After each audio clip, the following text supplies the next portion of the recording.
Hello, happy Sunday. Lanita Ellis here, the Scrappy Grandma. Thank you for joining me. This is our Torah portion or our weekly Bible study playlist, and we are now on week 4. Let me make sure. My brain. Yeah, I'm pretty sure it's week 4. There's week 3, week 2. Yep, week 1. So week 4. And it is Vayera. Vayera means he appeared. So let me give a little background. First of all, let's pray. Father Yah, Father Yah, thank you so much for your word. Thank you that you've given us an instruction manual on how to live in covenant with you and how to live well with others. Father, don't let anything come out of my mouth that's not of you. Father, I pray for everyone who hears this recording that you bless them and that you open their eyes and open their ears to your truth and that you bring them into covenant, or the ones walking in covenant, Father, that you bless them and that you guide, direct, lead them day by day through everything that they're going through. Thank you for all that you're doing for Rusty and I in this challenging time that we're in right now. We see your hand move in every way. Thank you so much. Please bless this reading today. Help everything go smoothly with all the technology. In Yeshua's name, amen. All right, so a little bit out of my Torah portion manual, which there's a link for it in the description. And we have, it's really nice because you can do a coloring page, and then it has the Torah portions here, and then it has a summary, and then like meanings of words, so you can like go and look up their Hebrew meanings. And then it's got notes upon notes upon notes. And then Angelina, the lady who, my sister who put together this lovely workbook, she has this back page and she was using bubbles. Like, so she takes the name Vayera and then starts writing down what it means and what the Father's done and all kinds of cool things. She kind of does a bubble thing here. So, and then it's got, more notes down here. So I will be going through, the 4th Torah portion right there if I had just read a little further. Okay, the 4th Torah portion, Vayera, he appeared, begins with God appearing to Abraham to reaffirm the promise of a son through Sarah, despite her advanced age. The portion highlights Abraham's hospitality towards 3 divine visitors who announced the impending birth of Isaac. It also recounts God's judgment on Sodom and Gomorrah and Abraham's bold intercession on behalf of the righteous. Lot's escape from the destruction and the troubling events with his daughters are also included. Later, Isaac is born, fulfilling God's promise, and the narrative touches on tensions between Sarah and Hagar, leading to Hagar and Ishmael's departure from under God's protection. The portion concludes with the deeply significant test of Abraham's faith when God commanded him to sacrifice Isaac, an act of obedience that solidifies God's covenant with Abraham. Vayera underscores themes of faith, obedience, divine mercy, and the unfolding of God's promises. All right, so let's begin. I'll share my screen.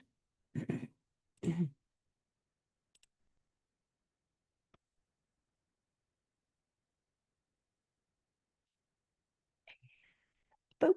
There we go. All right. So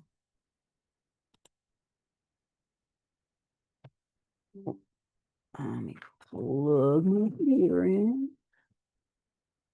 Come on. There we go. So the right one. There we go. All right. So it starts with Genesis 18:1. and it goes through 22:24. And then the prophets is 2 Kings 4:1 through 37, and then the Gospels is Luke 17:28 through 37. So Adonai appeared to Abraham by the oaks of Mamre as he sat at the entrance to the tent during the heat of the day. And he raised his eyes and he looked, and there in front of him stood three men. On seeing them, he ran from the tent door to meet them, prostrated himself on the ground. And he said, "My Lord, if I have found favor in your sight, please don't leave your servant. Please let me send for some water so that you can wash your feet, then rest under the tree. And I will bring a piece of bread now that you have come to your servant. Refresh yourselves before going on." "Very well," they replied. "Do what you have said." Abraham hurried into the tent to Sarah and said, quickly, 3 measures of the best flour, knead it and make cakes." Abraham ran to the herd and took a good tender calf and gave it to the servant who hurried to prepare it. It's all hurried, but I know baking and cooking, butchering, and then cooking meat. This has taken some time. So, sorry, I'm trying to get comfortable here. And then my chairs are too close. Sorry. Okay. Then he took curds, milk, and the calf which he had prepared and set it before the men. And he stood by them under the tree as they ate. And they said to him, "Where's Sarah, your wife?" He said, "They're in the tent." He said, "I will certainly return to you around this time next year, and Sarah, your wife, will have a son." Sarah heard him from the entrance of the tent behind him. Abraham and Sarah were old, advanced in years, and Sarah was past the age of childbearing. So Sarah laughed to herself, thinking, "I am old, and so is my Lord. Am I to have pleasure again?" Adonai said to Abraham, "Why did Sarah laugh and ask, am I really going to bear a child when I'm so old? Is anything too hard for Adonai? At the time set for it, at this season, next year, I will return to you and Sarah will have a son." Sarah denied it, saying, "I didn't either laugh," because she was afraid. He said, "Not so, you did laugh." The men set out from there and looked over towards Sodom, and Abraham went with them to see them on their way. Adonai said, so these 3 visitors is the Lord himself. And many people say it was Yeshua, but it says right here, Adonai said, "Should I hide from Abraham what I'm about to do?" So it is the Father, or it is Adonai. It is. Inasmuch as Abraham is sure to become a great, strong nation, and all the nations of the earth will be blessed by him. This is something from last portion. Those who bless Abraham will be blessed, and those that curse him will be cursed, and that all the nations of the earth will be blessed by Abraham. "For I have made myself known to him so that he will give orders to his children and to his household after him to keep the way of Adonai and to do what is right and just, so that Adonai may bring about for Abraham what he has promised him." And Abraham said, "The outcry against Sodom and Gomorrah is great, and their sin is so serious that I will now go down to see whether their deeds warrant the outcry that has reached me. If not, I will know." Abraham intercedes for Sodom. The men turned away from there and went towards Sodom, but Abraham remained standing before Adonai. And Abraham approached and said, "Will you actually sweep away the righteous with the wicked? Maybe there are 50 righteous people in the city. Will you actually sweep the place away and not forgive it for the sake of 50 righteous who are there? Far be it from me to do such a thing, to kill the righteous along with the wicked, so that the righteous and the wicked are treated alike. Far be it from you. Shouldn't the judge of all the earth do what is just?" Adonai said, "If I find in Sodom 50 who are righteous, then I will forgive the whole place for their sake." Wow. Abraham answered, Here now I who am but dust and ashes have taken it upon myself to speak to Adonai. What if there is 5 less than 50 righteous? He said, I won't destroy it if I find 45 there. He spoke to them yet again. What if 40 are found there? He said, for the sake of the 40, I won't do it. I hope Adonai won't be angry if I speak. What if 30 are found there? He said, I won't do it if I find 30.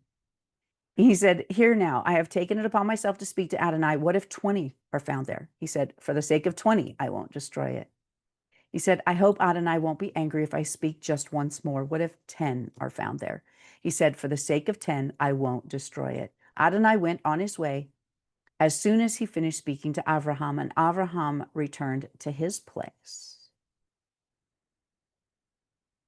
The 2 angels came to Sodom that evening. So they had left. So it was the Father, or Adonai, Yahweh, and 2 angels that were speaking to Avraham.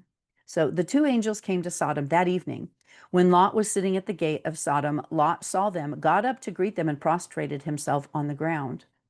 I'm just wondering how they recognized them, That's my brain. It's like, how did they know that they were angels and the Most High? He said, here now, my lords, come over to your servant's house, spend the night, wash your feet, get up early, and go on your way. No, they answered, we'll stay in the square. But he kept pressing them. So they went home with him, and he made them a meal, baking matzah for their supper, which they ate. But before they could go to bed, the men of the city surrounded the house, young and old, everyone from every neighborhood of Sodom. They called Lot and said to him, where are the men who came to stay with you tonight? Bring them out to us. We want to have sex with them. Lot went out to them and stood in the doorway, closing the door behind them, and said, please, my brothers, don't do such a wicked thing. Look here, I have 2 daughters.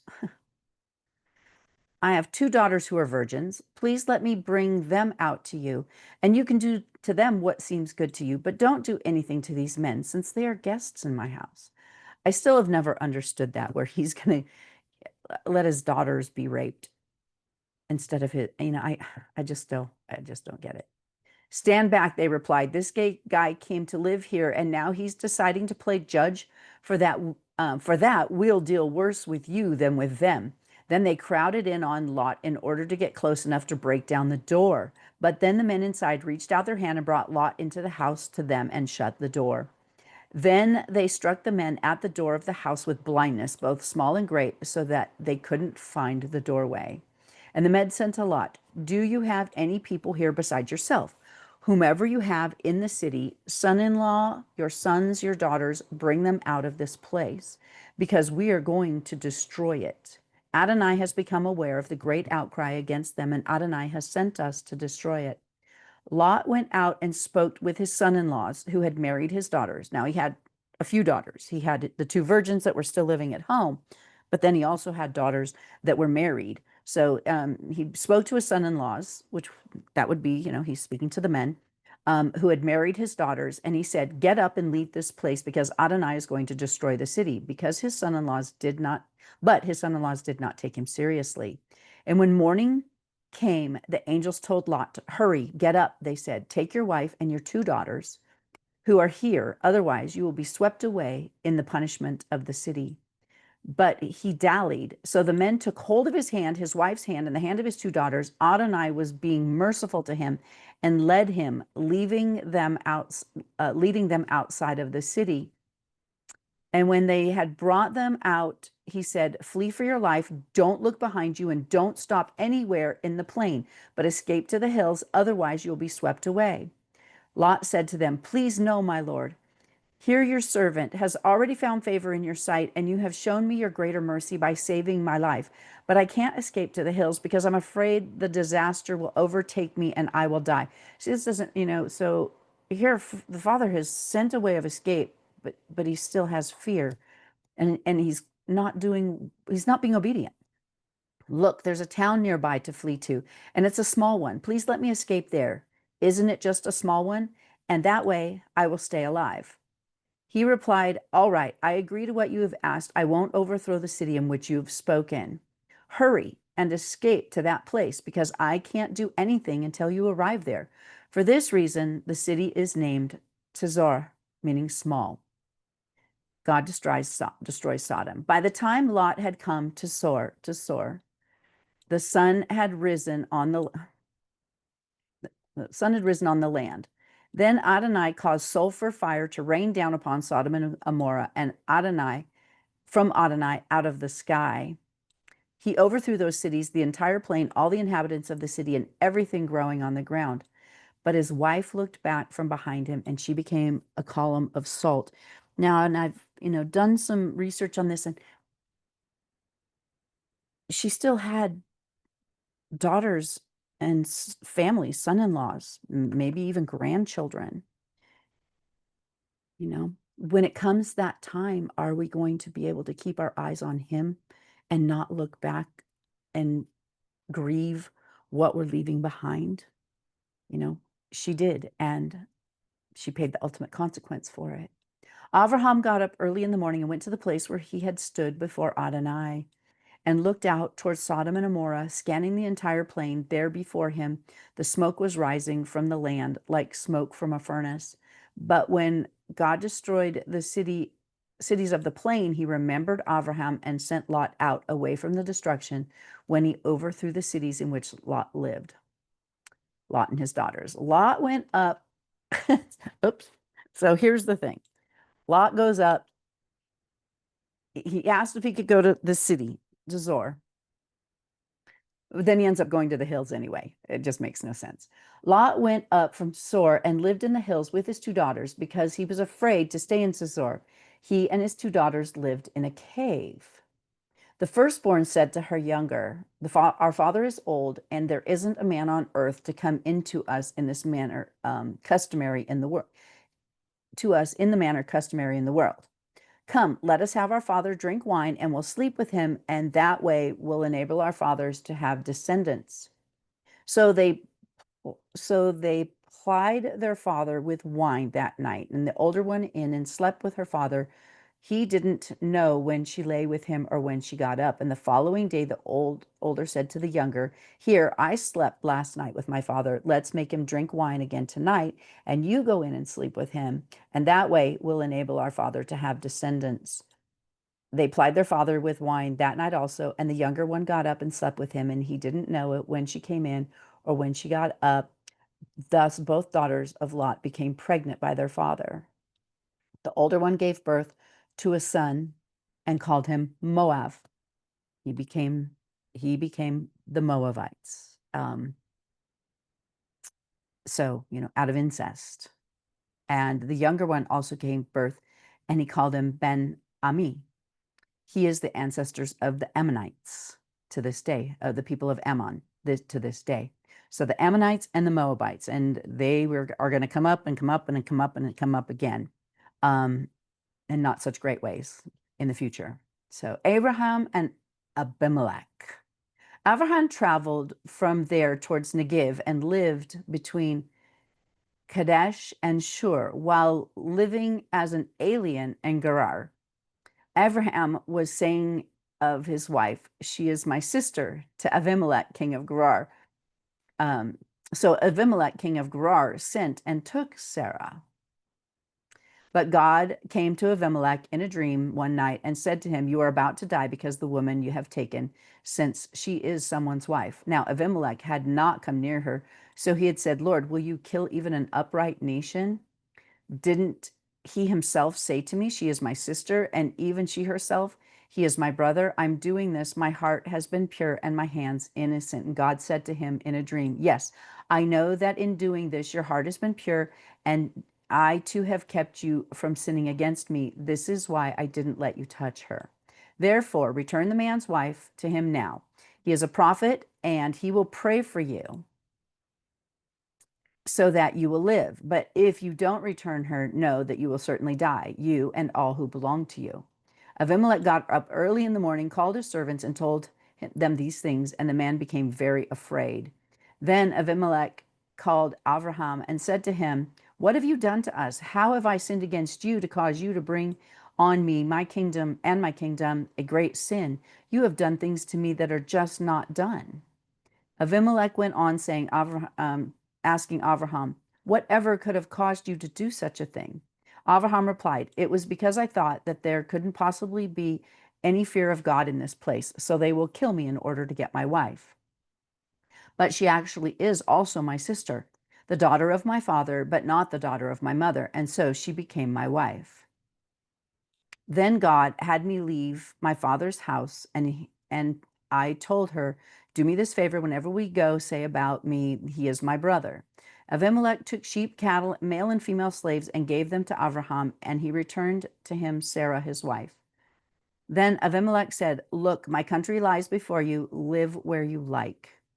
To Sarah he said, here, I have given your brother 1,000 pieces of silver. That will allay the suspicions of everyone who is with you before everyone you are cleared. Abraham prayed to God, and God healed Abimelech and his wife and the slave girls so that they could have children. For Adonai had made every woman of Abimelech's household infertile on account of Sarah, Abraham's wife. Isaac's birth. Adonai remembered Sarah, and as he had said, and Adonai did for Sarah what he had promised. And Sarah conceived and bore Abraham a son in his old age, at the very time God said to him. Abraham called his son born to him, who Sarah born him, Yitzhak, Isaac. Abraham circumcised his son Yitzhak when he was 8 days old, as God had ordered him to. Abraham was 100 years old when his son Yitzhak, meaning laughter, was born to him. God has given me a good reason to laugh. Now everyone who hears about it will laugh with me. And Sarah said, God has given me a reason to laugh. And she said, who would have said to Abraham that Sarah could nurse children? Nevertheless, I have borne him a son in his old age. God protects Hagar and Ishmael. The child grew and was weaned, and Abraham had a great banquet on the day of Yitzhak was weaned, on the day that Yitzhak was weaned, Isaac. But Sarah saw the son of Hagar, the Egyptian, who Hagar had borne to Abraham, making fun of Yitzhak.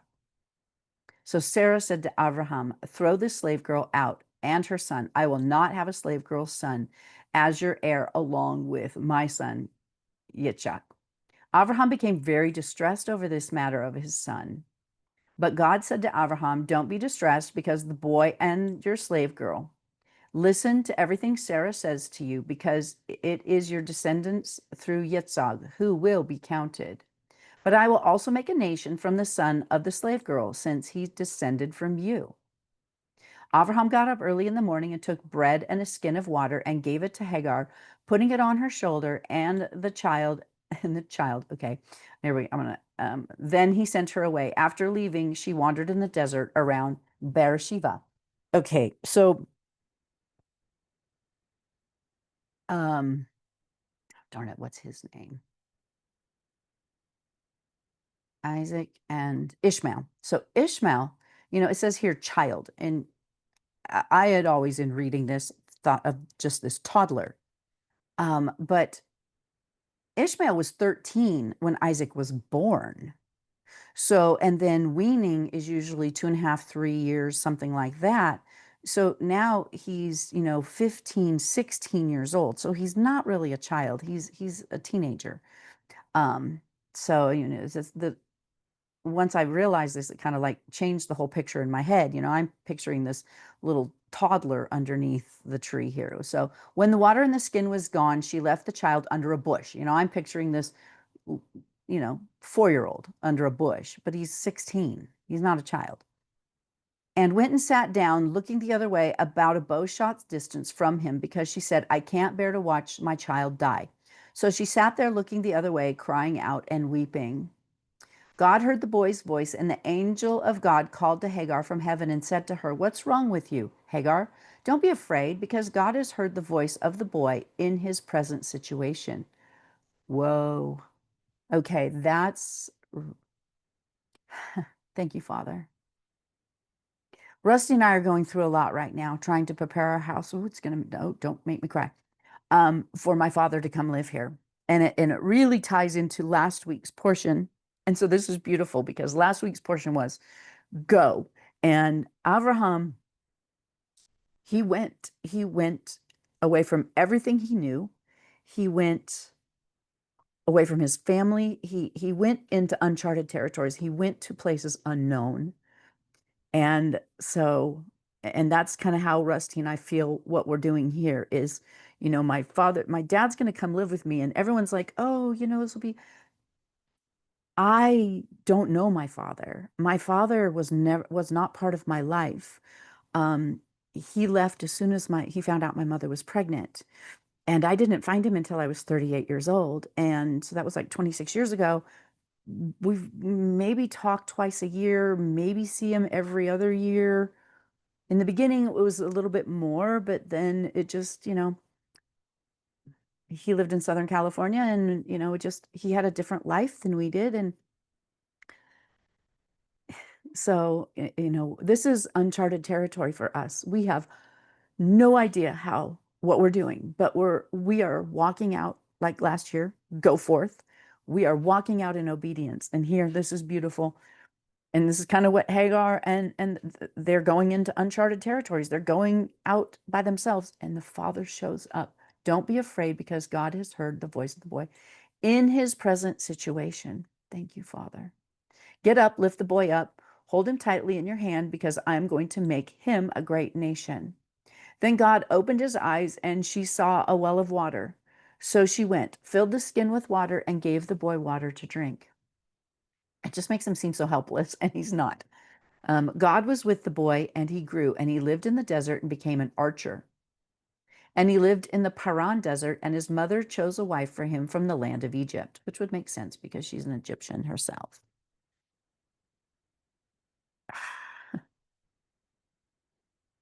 Lots of crying going on. Sorry. Okay, a treaty with Abimelech. At the time, Abimelech and Pichol, the commander of his army, spoke with Abraham, and they said, God is with you in everything that you do. Therefore, swear to me by God that you will never deal falsely with me or with my son or my grandson, but according to the kindness with which I have treated you, you will treat me and the land in which you have lived as a foreigner. And Abraham said, I swear it. Now, Abraham had complained to Abimelech about the well, which Abimelech's servants had seized. And Abimelech answered, I don't know who has done this. You didn't tell me, and I heard this only today. Abraham took sheep and cattle and gave them to Abimelech, and the two of them made a covenant. Abraham put 7 female lambs from the flock by themselves. Abimelech asked Abraham, what is the meaning of these 7 female lambs that you have put by themselves? And he answered, you are to accept these 7 female lambs from me as a witness that I dug this well. This is why this place is called Beersheba, well of 7, or well of an oath, because they both swore an oath there. Then, when they made the covenant at Beersheba, Abimelech departed with Pichol, the commander of his army, and returned to the land of Philistines. Abraham planted a tamarisk tree in Beersheba, and there he called on the name of Adonai, the everlasting God. Abraham lived for a long time as a foreigner in the land of the Philistines. After these things, God tested Abraham, and he said to Abraham, and he answered, here I am. That's always, what our answer needs to be when he calls us. Here I am. What do you want from me? What do you need me to do?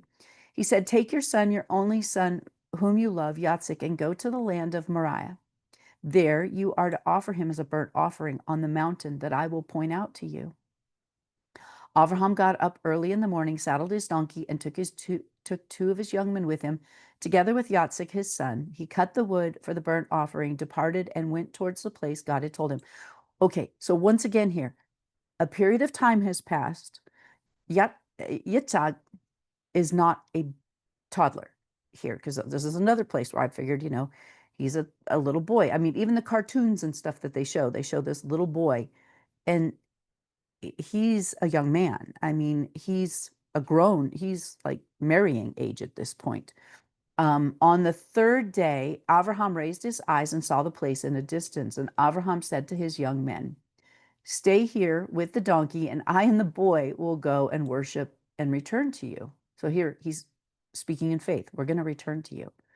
Abraham took the wood for the burnt offering and laid it on Yitzchak, his son, Yitzchak. Then he took in his hand the fire and the knife, and they both went on together. And Yitzchak spoke to Abraham, his father. "My father," he answered. "Here I am, my son." He said, "I see the fire and I see the wood, but where's the lamb for the burnt offering?" And Abraham replied, in faith here, "God will provide himself a lamb for the burnt offering, my son." And they both went on together.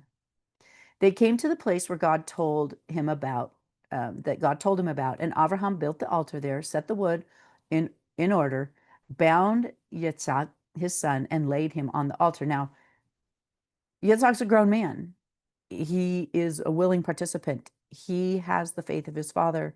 His father's trusting God. He's trusting God. Then Abraham put the knife out of his hand, put his hand and took the knife to kill his son. But the angel of Adonai called to him out of the heaven, "Abraham, Abraham," he answered, "Here I am." He said, "Do not lay a hand on your boy. Don't do anything to him, for now I know that you are a man who fears God, because you have not withheld your son, your only son, from me." Abraham raised his eyes, and he looked. There behind him was a ram caught in the bushes by its horns. Abraham went and took the ram and offered it up as a burnt offering in the place of his son. Abraham called the place Adonai Yireh. Adonai will see to it. Adonai provides. Oh, thank you, Father. This is what we're walking on every day, that he's going to provide us with the means, the wherewithal, the wisdom, and everything we need to be able to care for my father. The angel of Adonai called to Abraham a second time out of heaven, and he said, "I have sworn by myself," says Adonai, "that because you have done this, because you haven't withheld your only son, I will most certainly bless you, and I will most certainly increase your descendants as many as the stars in the skies or the grains of sand on the seashore. Your descendants will possess the cities of their enemies. And by your descendants, all the nations of the earth will be blessed because you have obeyed my order." It's one thing. I was talking with a friend, and obedience is the best form of warfare. If you're going through warfare, obedience and worship, you don't have to try to be a dragon slayer and, get all worked up and hyped up and, try to, you know, the spiritual warfare, it's your obedience and your worship. And if you're focusing on him, the enemy flees. If you're being obedient and walking in obedience, you've slain the enemy. So Avraham returned to his young men. They got up and they went together to Beersheba, and Avraham settled in Beersheba. Afterwards, Avraham was told, Milcah too has borne children to your brother Nahor. He's back with Haran, father. Utz, his firstborn, Buz, his brother, and Kemuel, the father of Aram. Kesed, Hazo, Pildash, Yadlaf, and Betel. Betel fathered Rivkah. These 8 Milcah bore to Nahor, Avram's brother. His concubine, whose name was Rumah, bore children also: Tavash, Geham, Tahash, and Ma'akah. And that's it for that portion. Now we go down to 2 Kings 4. And it's 1 through 37.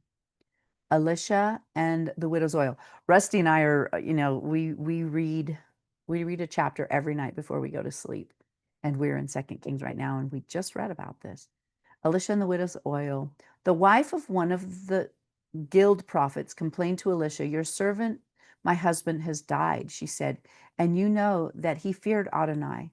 Now a creditor has come to take my 2 children, as his slaves.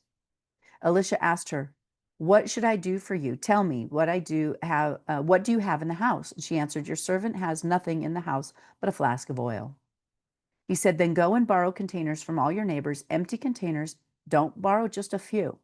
Then go and shut the door with you and your sons inside and pour oil into all those containers. And as they are filled, put them aside." So she left him and she shut the door on herself and her sons. They brought her the containers while she poured. When the containers were full, she said to her sons, "Bring me another container." But he answered, "There isn't another container." The oil stopped flowing. She came and told Sorry about that. She came and told the man of God, and he said, "Go sell the oil and pay your debt. Then you and your sons can live on what's left." Elisha and the Shunammite woman.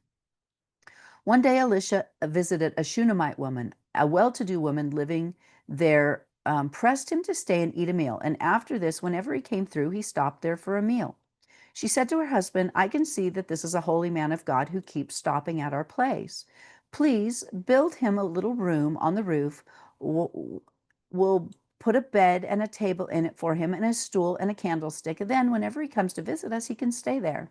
One day, Elisha came to visit there and went into the upper room to lie down. And he said to Gehazi, his servant, "Call the Shunammite." He called her, and when she arrived, he said to him, "Tell her this: You have shown us much hospitality. What can I do to show my appreciation? Do you want me to say anything to the king for you or to the commander of the army?" And she answered, "I'm happy living as I do among my own people." He said, "What then is to be done for her?" Gehazi answered, "There's one thing: she doesn't have a son, and her is old." Elisha said, "Call her." And after he called her, she stood in the doorway. He said, "Next year, when the season comes around, you will be holding a son." "No, my lord," she answered. "Man of God, don't lie to your servant." But the woman conceived and gave birth to a son, and the following year, when the season came around, just as Elisha had said to her, Elisha raises the Shunammite son. When the child was old enough, he went out one day with his father, who was with the reapers. So they're reaping the fields. Harvesting. Suddenly he cried out to his father, my head hurts." And he said to his servant, "Carry him back to his mother." And when he had taken him and brought him into his mother, she lay him on her lap until noon, and then he died. She went up and laid him on the bed of the man of God and shut the door and went out. And she called her husband and said, "Please send one of the servants with a donkey. I must go get the man of God fast as I can. I'll come straight back." And he asked, "Why are you going to him today? It is not Rosh Hodesh, the new moon, and it isn't Shabbat." She said, "It's all right." Then she saddled the donkey and ordered her servant, "Drive as fast as you can. Slow down. Don't slow down for me unless I say so." She set out and came to the man of God on Mount Carmel. When the man of God saw her in a distance, he said to Gehazi, his servant, "Look, here comes the Shunammite. Run now and meet her and ask her if everything is all right with your husband, with the child." And she answered, "Everything is all right."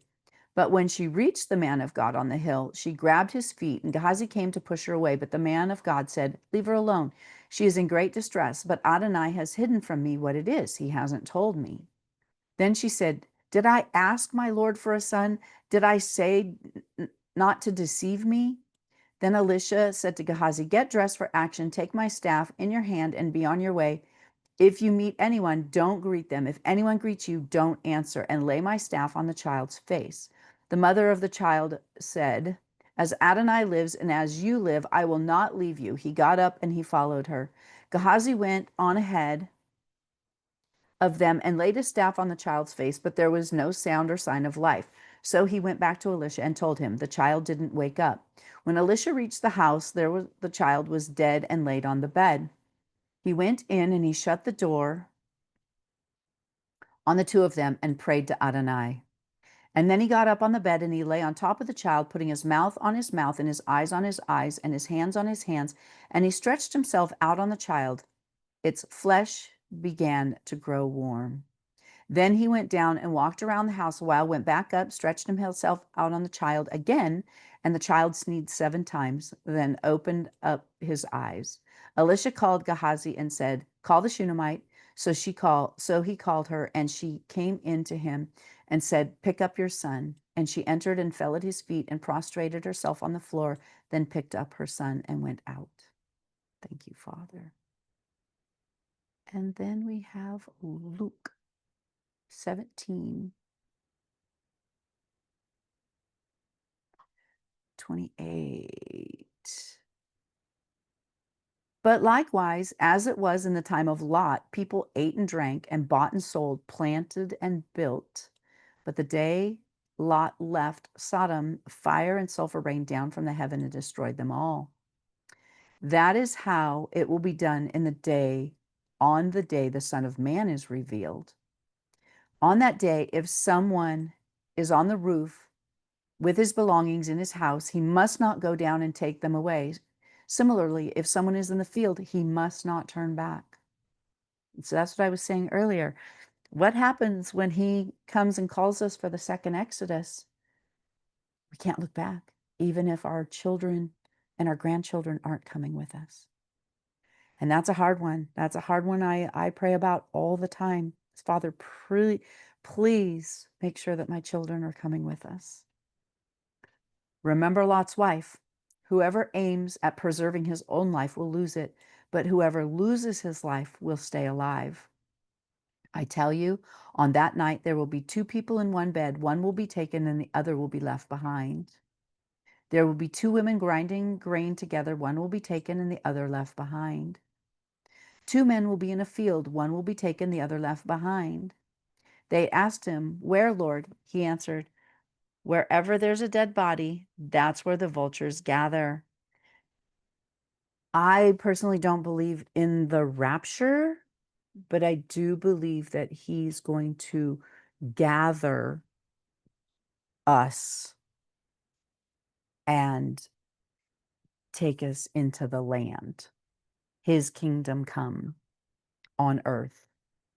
And that's my belief. So, all right, this is week 4. I hope, let me see here, stop sharing. There we go. I hope this blessed you. Let me know if you have any questions or any insights or challenges, and I will see you next week. Be blessed.